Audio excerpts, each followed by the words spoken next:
Let's learn how to say do whatever you want to do in Korean today. 하고 싶은 대로 해도 돼요.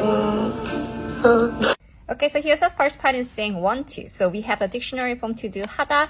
From here, all you're doing is crossing out the 다, drop it, and then you're attaching 고 싶다. So 하고 싶다 means want to do. Second step, from 하고 싶다, drop the 다 again, and then you're attaching 은 거. So that's a noun modifier with the noun clause. So 거 is like something, and then 은 is the part that's describing what that something is. So something that you want to do, 하고 싶은 거. Here the verb ends in 해, which is a casual style of to do 하다. So do what?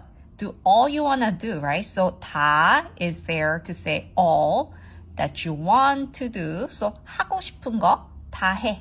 Say this expression most frequently to this K-pop artist, 찬혁 from 악동 musician 악뮤. So whenever he does quite an interesting things on media, we just like to say 찬혁이 하고 싶은 거 다 해.